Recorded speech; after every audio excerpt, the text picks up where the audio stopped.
count on.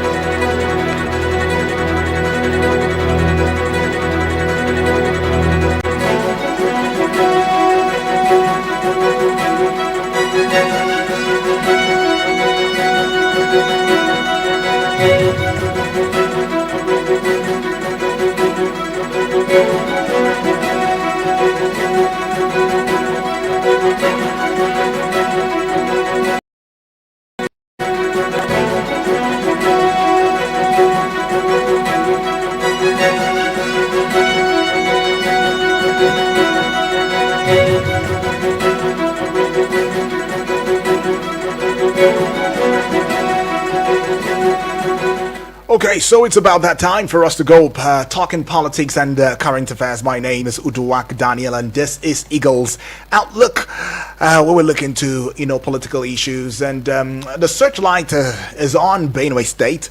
Yesterday we mentioned Benue State. Today we're still mentioning Benue State. Quite a number of Nigerians have added their voices to the killings in Benue State, and it has not been a very palatable, discourse, as well-wishers, well-meaning Nigerians have indeed put your mouth, into this conversation. I mean, even clergymen, traditional rulers, everybody seems to be talking Benue, and to think that this is the food basket of the nation also, leaves, some thoughts seemingly unresolved. But then, this morning, we'll be looking at, the fact that there was a Benue protests. I mean, where 14 arrested after violent demonstration turns deadly. There was a lot of tear gassing. I mean, if you saw the video and you hear the chaos that followed, that encounter between the protesters and the security personnel, it was giving you a feeling as I don't know, where protesting had become, something where we get to tear gas here and there and all of that. And there is also the school of thought that says, if we have all of these energy to disperse protesters who are protesting for the right to live, to breathe, to be protected, which is a part of their constitutional right, why don't we garner all of these energies and then get the people for whom or for which they are protesting? I mean, I'm talking about the perpetrators of this heinous crimes that goes on in their communities. I mean, who is going to keep quiet? I think rather than just, talk and spill via my voice, I think we should just go and take a listen. Maybe then you will understand, what exactly is going on out there. But the good thing is, Mr. President has canceled this trip. He says, well, I'm not going to Kaduna State. He was billed or slated to go to KD, but he says, well, I'm not going there no more. I'll just head out to Benue State. My heart goes out to them, and this time there has to be a lasting solution. Don't forget that he had given marching orders to the service chiefs and security operatives saying, hey, go out there and make sure things work. But it does seem as though this marching order is not really bringing the fruits or being fruitful. So Mr. President is saying, I will also just go there and see for myself what exactly is going on. Let's take a listen. The deputy governor of Benue State came, and we refused that he would.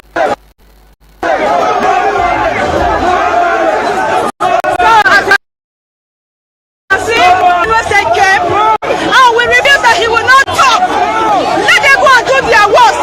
Unless the SGF and governor will come, nobody's going to listen to anyone. Nobody's going to.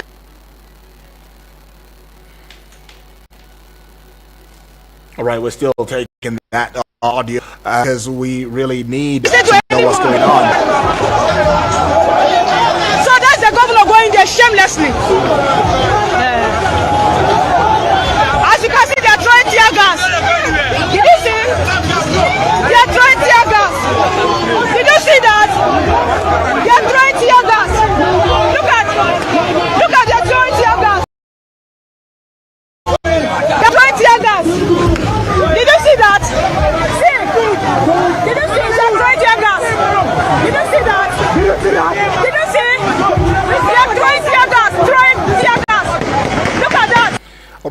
You heard that? They're throwing tear gas is what you heard. I heard it too. I mean, we still, see yet another one, something that went down out there too. And we should take a listen.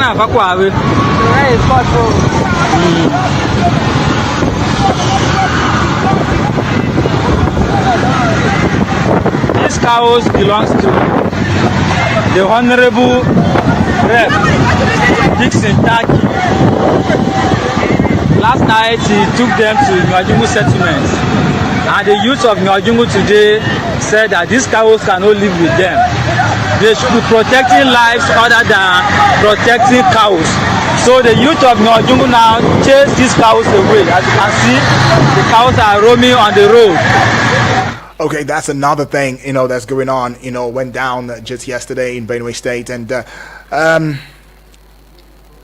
mean, there are 2 points of call. I mean, we'll be joined by our guest, who's Comrade Gerald Okachi, in a short bit. It's going to go straight to the point. It's going to be a smart conversation. So I would like for us to listen and listen carefully, listen good, so that it informs our thought process, so we don't get to spiel outside the ambits of civility and responsibility.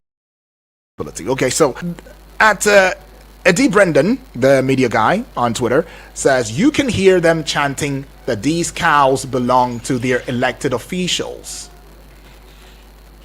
And that would be one honorable rep member from Benue State, Dominic Dixon Taki, right? That's his name, who represents the Makudi Guma federal constituency in the Nigerian House of Representatives. Hence, the CDS was probably right when they said, when he said, of course, the people are complicit one way or the other. Could this be why these others issues, just would not stop?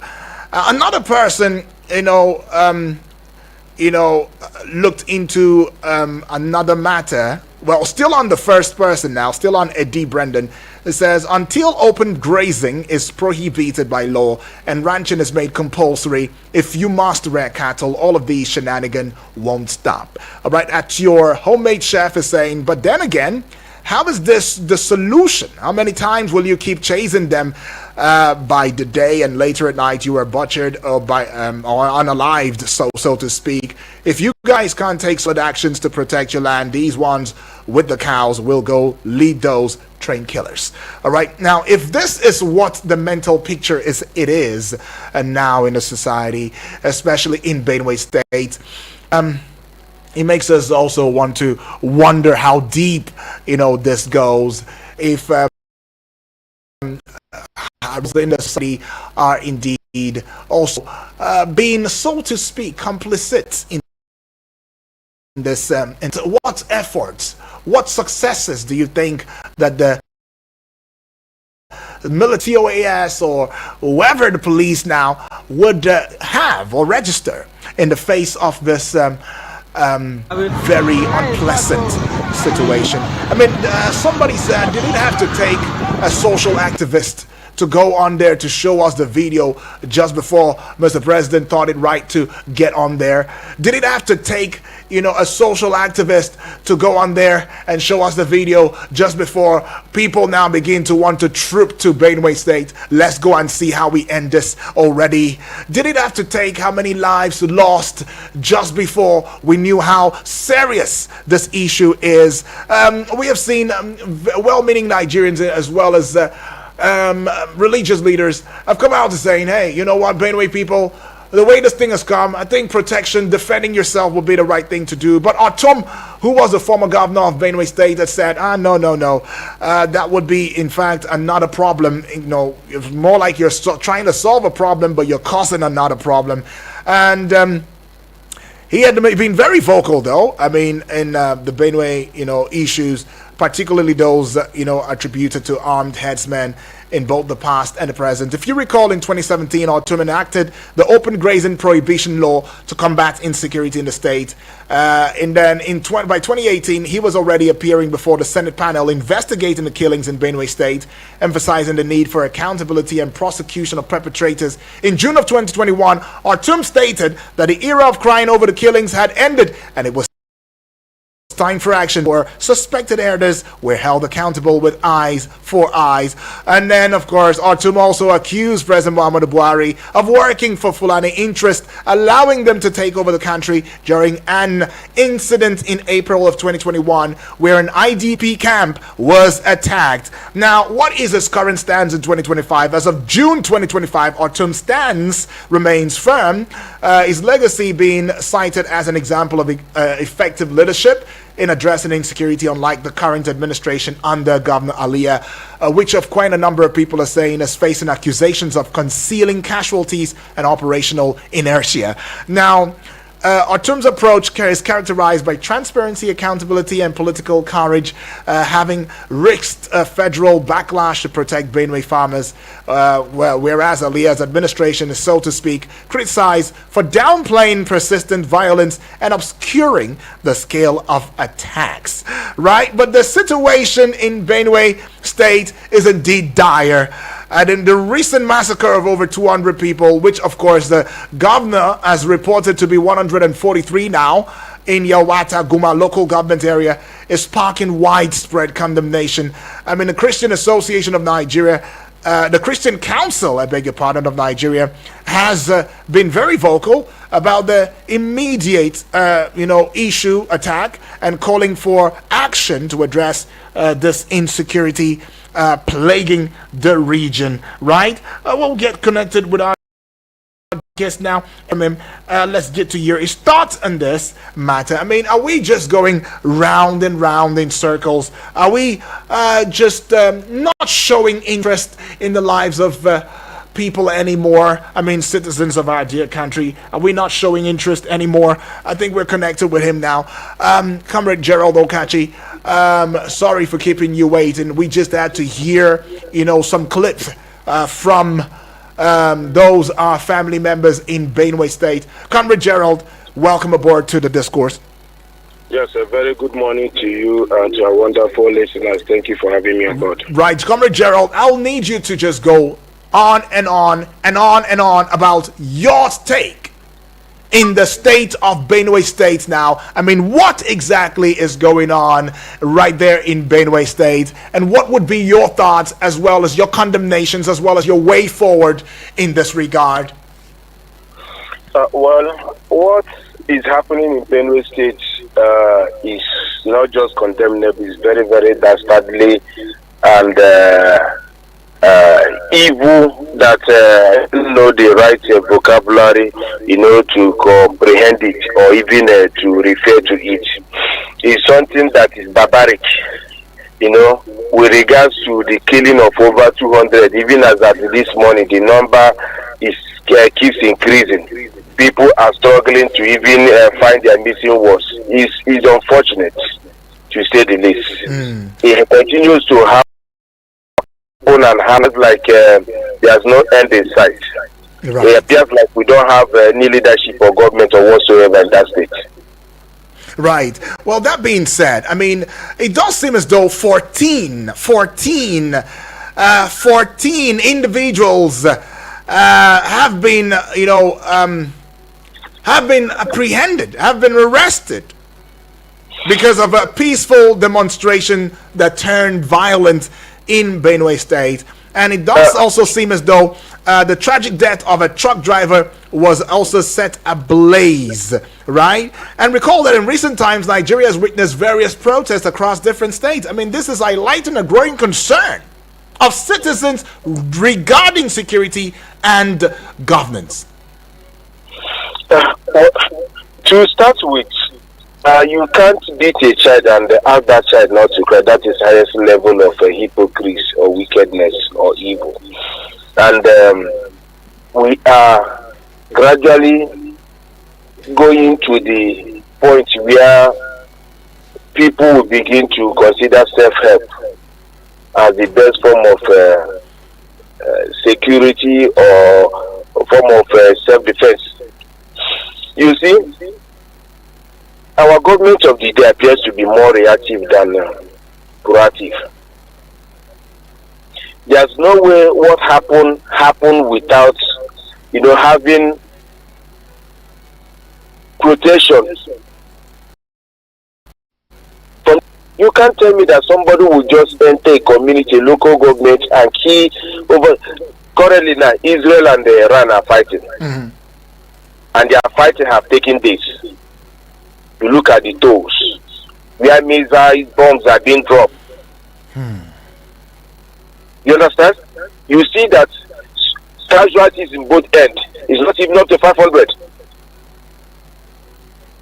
But this one, in a one swoop, no bomb was thrown, no missile was fired. Over 200 persons. So they were having a few days, no response, nothing whatsoever, and you are preventing people from expressing their anger. That's why I said they don't have leadership in Benue. It's so unfortunate, and this is what you get when you sacrifice competence on the altar of religion, fanaticism, or tribal lineage. This is what you get. Because I don't see a competent leader who just fold his hand. Okay, look at our president, commander-in-chief. Is he scheduling to go there by tomorrow? A responsive leader, in hours, wherever he is in the world, we cancel whatever he's doing and touch down there. He shows empathy, which is lacking in this government. And this brought me to where I begin to give kudos to former governor of Kogi State, Yaya Bello. Under his state was supposed to be one of the most porous states because he has boundary with over 11 states across all the regions, east, west, south, north. Yet he was the most secure state. While others we are lamenting this, same Benue, Plateau, Taraba, all those others we are lamenting, Niger State, even some part of FCT here. You see that state was very secured. So you ask yourself, the security force they are collecting, what are they doing? What are they doing with it? Can't they, get the model of Yaya Bello? Reach out to him too. Inform is, of course, some of the strategies he used are there in the public. He recruited thousands of persons into vigilantes, over 6,000 plus. Procure over 150, almost 200 vehicles, more than 500 motorbikes. Give whistleblower policy where if you see something, say something that in regards to security, you get 500,000 naira. And you saw the way the state was very secure. Well, all these ones, every time we'll be looking at the President Bola Ahmed Tinubu, or we'll be looking at the Inspector General of Police or CDS. Can they start with it? It's one too many. A situation whereby instead of facing the security situation, you end up pointing accusing figures on the political actors in the state. It means you are not in. It means you are not even in control. When you are politicizing the situation, it's unfortunate, and it calls for even the commander-in-chief to declare state of emergency in that state, to allow military to have free access to arrest the situation. What happened in River State that led to state of emergency is not even near close to this. The arrest of 14 persons may be to calm the nerves. I expect, yes, justice to be done, because there's no way you can talk about peace without justice. So anybody that is talking about peace, return of peace without talking about justice is economical with truth, and is visiting some hypocrisy that most of our people to indulge in. Justice for even the truck driver that was killed. Justice for the Benue people. You understand? Justice for all the victims of the. How can you come to a community 20? One family will lose over 20. Come on. Where is such a thing done? Why these killings we are going on over the weekend? We saw our political elites, concentrating on 2027. Come on, how did we get this? It has to take intervention of others before we begin to react. People has to use it as a summon. as a gospel. Some activists have to walk down there to lead a protest. It's because it shows that even the state government is trying to, prevent the news from going to the media. What is his interest? He has to take extraordinary measures before such a thing begin to, become a national discourse. Honestly speaking, I am disappointed in that leadership in that state. Because everything cannot be centered and begin with a Tinubu. Yes, of course, we know President Bola Ahmed Tinubu criticized Goodluck Ebele Jonathan, during his days as the president of this country, with regards to insecurity, yes. When the Chibok girls were kidnapped. Mm-hmm. You understand? But he's done. But let's look away from, doing the same thing all over and all over again. Keep complaining, being in lamentation. Let us find a proactive ways. What are the proactive ways? Let governor set up the chief security officer of the state. Leave this already structured system. Find a way, internal ways, kinetic and non-kinetic approach, using your locals. Because those areas that we attack, we are sharing boundaries with Nasrawa. Meaning that those who attack them are still within the region. It cannot be far-fetched from Benue, Nasrawa, Bauchi, those ASICs. It cannot be far-fetched. And that is why when I make reference to Yaya Bello, I make reference for a purpose, because there was a time some students in Kogi State were kidnapped and taken to nearby states. He traced them to their camp, and it happened in their camp. They have been there for years, and the state government of that state are not doing anything. He had to take permission from the governor. Let's sit for 2 weeks and rescue every one of them alive and wipe out those terrorists. This is what you call proactive leadership. You can't continue to be on TV or radio, being in lamentation, being in condemnation, sharing your prayers and thoughts with the family. No. It shouldn't be so. We have today Israel and Iran, one of the two leading nations that, when it comes to religion, they are in the forefront, that many people go there for pilgrimage or Hajj. But they did not leave their matter for God to handle. They did not go into prayers. This should be our approach. If something happens, we should follow it up whenever they are going. Even if they get to the borders of Nigeria with the Cameroon, or even Niger or Chad, we should pursue them. It shouldn't be something you begin to create committee or begin to give directive. No. I expect even a president by now to have given directive to those security chiefs that before my arrival tomorrow, I should be seeing at least arrest over 100 terrorists that committed these crimes, to be wiped away.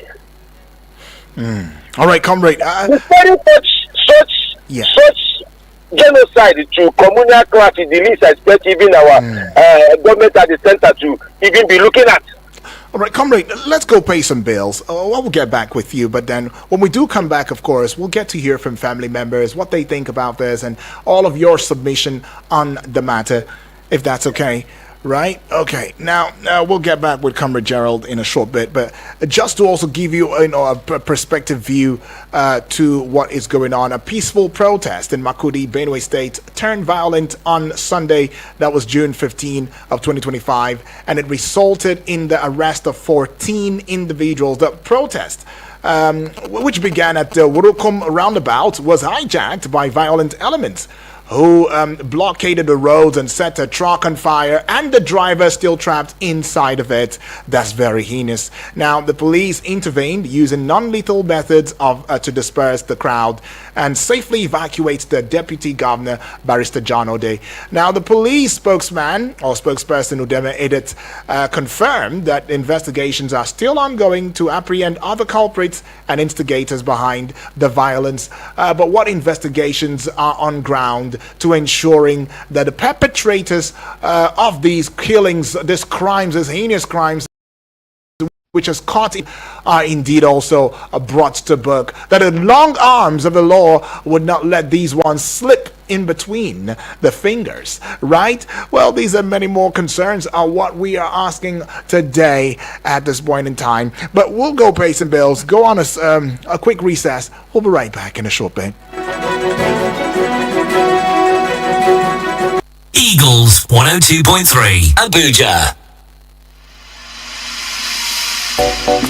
Oh yeah, now logistics. Oh yeah, now logistics. 1, 2, 3. You want order food? Oh yeah, now. Straight to your doorstep. We dey come. One pick up something. Oh yeah, now. Or drop off something. We dey come. Maybe you need help for shopping. Oh yeah, now. Direct from your favorite.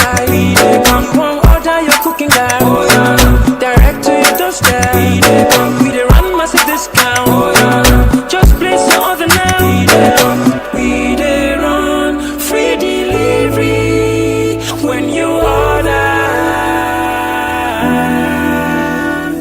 Oh yeah now. Hurry now and download Oya Now app on the Google Play Store or Apple Store.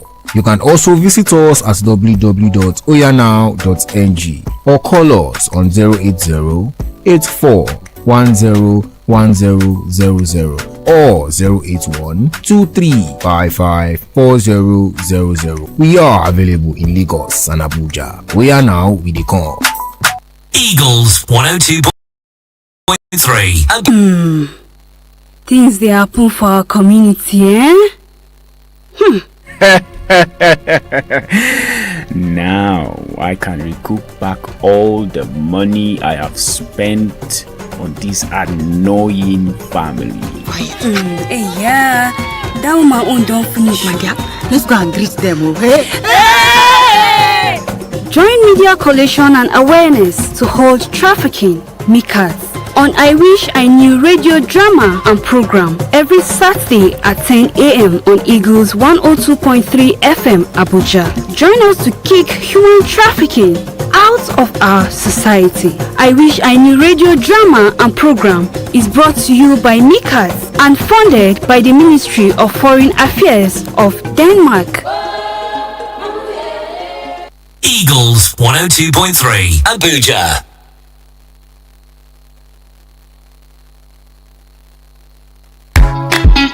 Think Counseling Network in collaboration with Reeds Empire Human Development Limited and partners bring to you the Game Changer Conference, where entrepreneurs, leaders, and youth gather for one powerful purpose. Discover how to shift your thinking, redefine your patterns, and elevate your influence. Whether you are employed, unemployed, leading policies, or building empires. Date: Tuesday, July 8, 2025. Venue: Novera Central Mall, Use Zone 5 Hall, Abuja. Time: 11 a.m. Seats are limited. Your next level depends on this decision. Don't mix it. For more information, 038698516 08038698516. Game Changer Conference 2025. Change your pattern, change your life. Eagles 102.3 Abuja.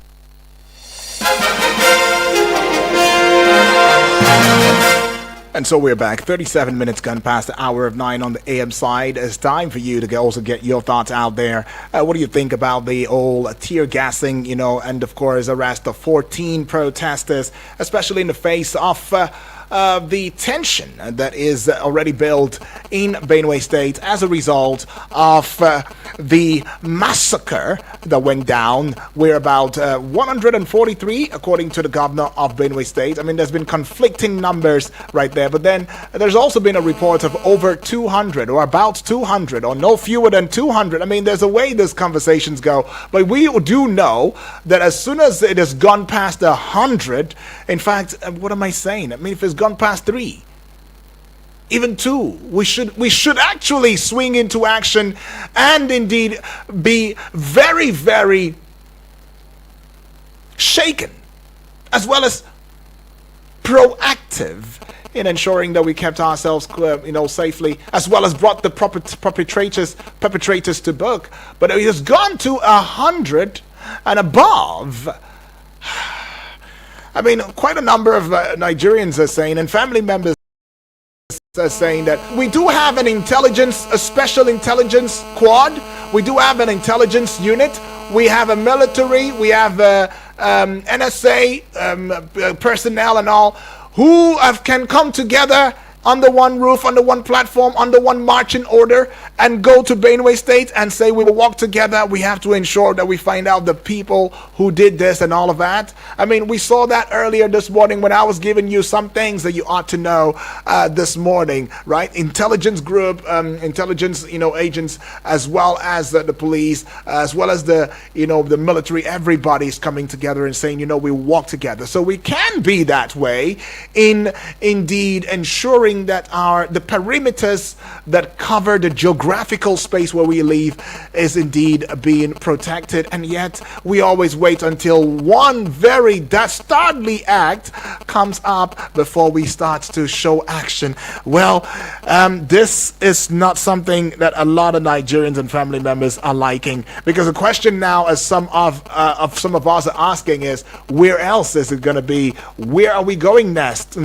What is going to happen? It seems as though people are living in fear. And then some are also mistrusting or not trusting the security of lives and property as enshrined in the Constitution anymore, right? And it really calls for concern. But we'll just go to the front page already and go to the WhatsApp, the Facebook, I beg your pardon. Let's start with the Facebook first of all and see if you had a message down there. Okay, WhatsApp now, and let's take your messages. I see a couple of messages right here. Let's start with this one here. This one coming from Yunusa Dentani Ibrahim, all the way from Abaji. Thank you, Yunusa. It says it's very disheartening for the killing in Benue State. It is also very sad that the nasty act going on in the state. I hereby commiserate with the family of those who lost their beloved loved ones.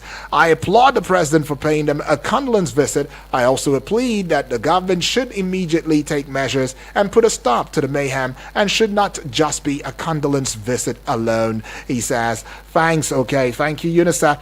And to this one, just before that, let's take this call. Hello, good morning. Hello.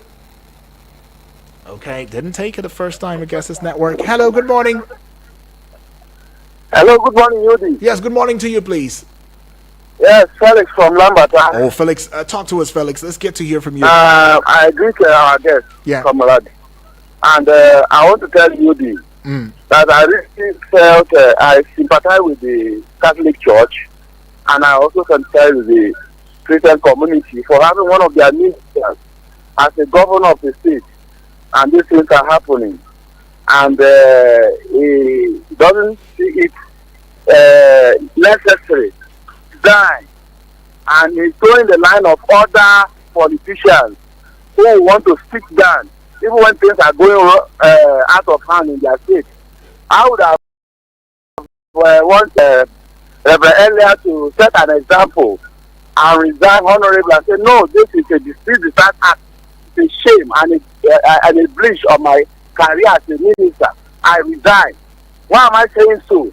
Because as the chief security officer, he has all the apparatus of security in his at his disposition in that state to do the needful and stop this discharge act of massacring innocent lives. You see, all these numbers that are given, none is correct. Because some of these victims were burnt alive. Beyond recognition, how do you account for those ones? This whole thing is politics, and this is dirty politics. We don't know those who are behind this, and bring them to book. We know, the politicians know, but because they are their boys, they want to manage it and sit down and talk about lousy waste on a daily basis. What kind of nation is this? We know the people who are behind this. The government know the people who are behind it. The state governor and the council of commissioners know the people who are behind this. Why don't you bring them to book, clean them out, and stop this reproach that they are bringing upon us as a nation? Thank you, Felix. All right, Felix, right there. That was a mouthsome. Let's go take this one here. It's coming from who now? Let's see. This will be Terkinby. Yes, Terkinby, all the way from Nasarawa State. It says, Daniel, I am in Nasarawa State. It's unfortunate what's happening in Benue State. The enemies of Aliyah want to take advantage of these skills calling for his resignation. The governor dispersed the protesters to avoid his enemies waiting to hijack the protest and cause more havoc. I want to ask our guest, between the president, who is fully in charge, between the governor, I think, and the president, who is fully in charge of the security apparatus and chief in command of the armed forces, and a governor who did not control any security apparatus, who do you think should be held responsible for security failure in Nigeria? Now, the nature of attack in Benue and Plateau states looks same and well coordinated, while that of Kogi state is very different. The villagers who saw the killers face to face confessed the attackers are not real Fulanese, not Nigerians, come with very sophisticated weapons. Local security is suggested by your guest.